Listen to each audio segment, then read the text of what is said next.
She likes what she likes, and she could put it all on you, baby. If you bout that life, because you don't got time to choose it. Hey tribe, it's Kia from Heritage 93, and what we're seeing right now is a 3-week-old Manny with a new kind of polish that I've been testing out and exploring for some time. And as far as a natural nail update, the girls are doing pretty good. I have a little wear and tear on my thumbs, and these little tears that are starting to come are giving me some inspiration and good reason to switch things up shape-wise. If I maintain my nails now while these splits look like this, I can completely nip these starting side splits in the bud and save myself a lot of headache and heartbreak later. Behold, in this video we'll be doing a shape change, but make it in-depth and thorough. Let's get started. Now, for this transformation, we actually want to work with old, tired, polished nails. And then, of course, we want to use the authentic glass file as our tool of choice for today's efforts. Now, with using this kind of glass file, I can't emphasize this enough. Take your time. Unlike regular glass files, these files can literally saw off your nails in just a few fast swipes. This current nail journey was mine to truly realize that. So wait, what's the difference between a regular glass file and an authentic glass file? A few short answers. There's a big difference in the effectiveness or power of each swipe. And number two, since these two glass files are made in two completely different ways, the latter naturally lasts longer, unless we drop it, because it is still glass. I'll be getting into a few goodies from my tools collection soon, so there's definitely more about glass files on the horizon. It's already in the works. Now back to the current filings. At first I was trying to achieve a narrower almond shape to help file away those shallow tears that started to emerge from the sides of my thumbs.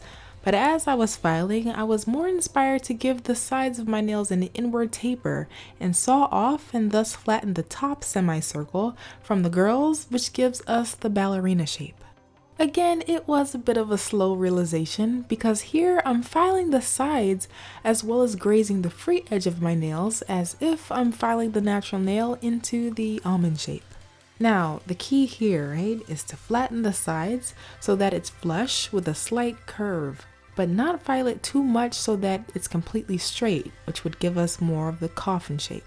So again, taking it one swipe at a time to straighten out the sides ever so slightly. And once the sides are pretty much where we want them, we'll observe, do a little dusting, and even size up the top free edge because we're gonna come back to them later.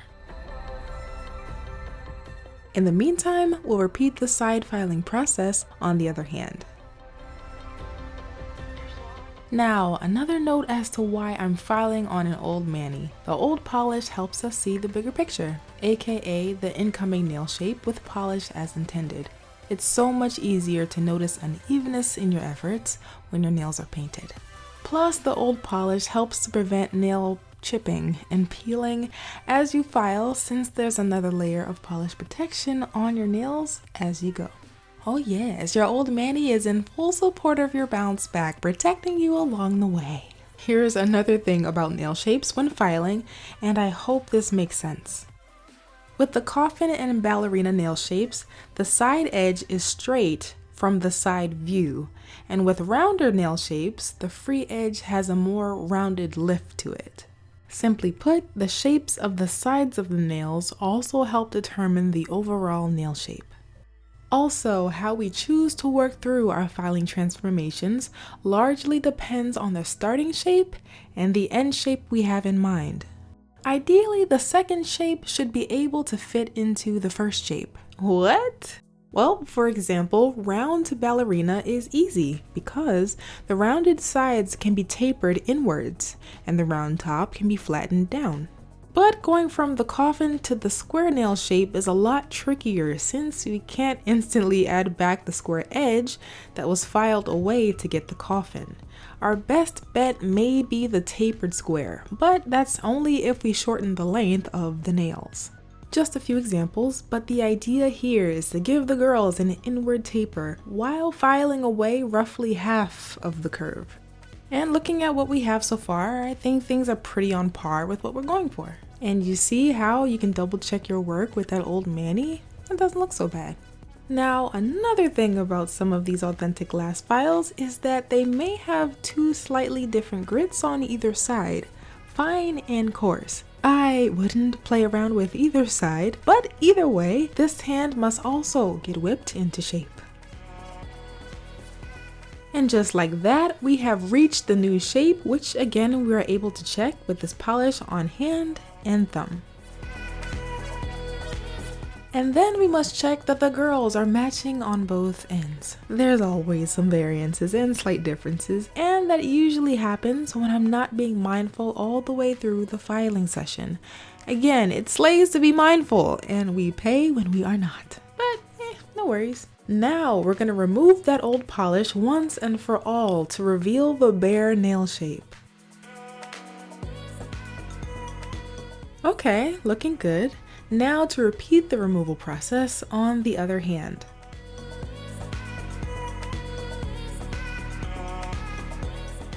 And after some hand washing off camera, the girls are a little dry from the soapy solvents. So now is a good time to go in with your favorite recovery oil to help keep your freshly filed and clean nails out of harm's way. Of course, I'm using the By Brittle Nails treat from handsbyheritage.co to maintain. Meanwhile, the edges of our nails are so sensitive and dare I say fragile right after we file them, and not properly hydrating them with water and then oiling them is asking for peeling splits that happen when you do simple things, like reaching for your phone that's like a foot away from you. That may or may not have happened to me, but it definitely doesn't have to happen to you. So please, if your nails are super dry, hydrate or wash your nails before filing them, and oil your nails after filing them, and save yourself the sorrow, okay? Plus, they deserve it. They've been through a lot, you know?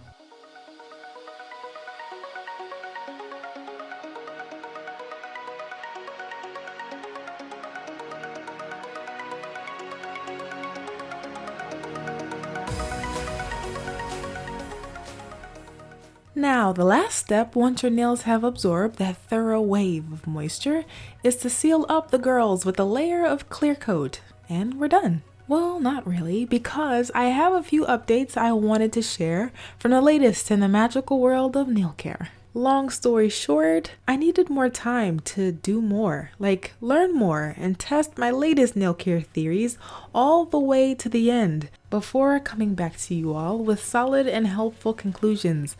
Spoiler alert, one nail care test took about 2 months to complete. Additionally, since the nail treats have continuously helped a lot of you all celebrate your newest natural nail care wins, I wanted any future natural nail care content that I'd make to match that same level of helpfulness. You know, how to permanently fix a nail break, how can we dry our nails faster, what indie non-toxic nail polish brands are out there. There were a lot of questions, and I needed to really work through them to come back with my best answers in the key of consistent, thorough, natural nail care content. I'm reminded, good things do take time. Thank you so much for your patience and for your continued support. It's so awesome to be back. And if you're in need, please enjoy the current savings on all nail treats at handsbyheritage.co as my bonus thank you for watching treat to you. I left the savings deeds for you in the description box below. Otherwise, you can stay in the loop for more natural nail care inspo via the girls' other digital habitat, Hands by Heritage on the gram. So yes, I hope you all enjoyed this round to ballerina file down type tutorial and found this really helpful for your natural nail and nail shaping needs. As always, thank you all so much for watching and engaging. Take very good care and happy nail growing. I will see you very soon in the next one.